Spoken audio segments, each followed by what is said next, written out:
तुलसीदास जी के बारे में मान्यता है कि कलयुग में इन्हें भगवान राम और लक्ष्मण जी के दर्शन प्राप्त हुए थे।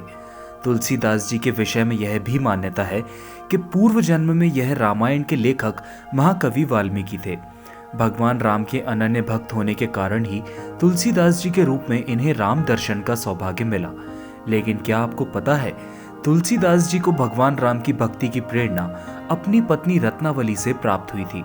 राम की भक्ति में तुलसीदास ऐसे डूबे कि उन्हें दुनिया जहां की सुध ना रही। तुलसीदास भगवान की भक्ति में लीन होकर लोगों को राम कथा सुनाया करते थे। एक बार काशी में राम कथा सुनाते समय इनकी भेंट एक प्रेत से हुई। प्रेत ने इन्हें हनुमान जी से मिलने का उपाय बताया। तुलसीदास जी हनुमान जी को ढूंढते हुए उनके पास पहुंच गए और प्रार्थना करने लगे कि राम के दर्शन करवा दें। हनुमान जी ने तुलसीदास जी को बहलाने की बहुत कोशिश की, लेकिन तुलसीदास जी नहीं माने तो हनुमान जी ने कहा कि राम के दर्शन चित्रकूट में होंगे। तुलसीदास जी ने चित्रकूट में राम घाट पर अपना डेरा जमा लिया। एक दिन मार्ग में उन्हें दो सुंदर युवक घोड़े पर बैठे नजर आए। इन्हें देखकर तुलसीदास जी सुध बुध खो बैठे। जब युवक इनके सामने से चले गए तब हनुमान जी प्रकट हुए और बताया कि यह राम और लक्ष्मण जी थे। तुलसीदास जी यह सुनकर पछतावा होने लगा कि वह अपने प्रभु को पहचान नहीं पाए।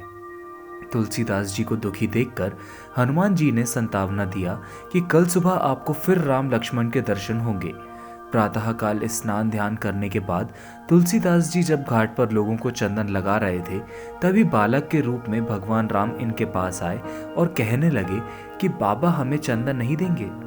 हनुमान जी के लगा कि तुलसीदास जी इस बार भी भूल ना कर बैठे, इसलिए तोते का रूप धारण कर गाने लगे, चित्रकूट के घाट पर भई संतन की भीड़, तुलसीदास चंदन घिसे, तिलक देत रघुबीर।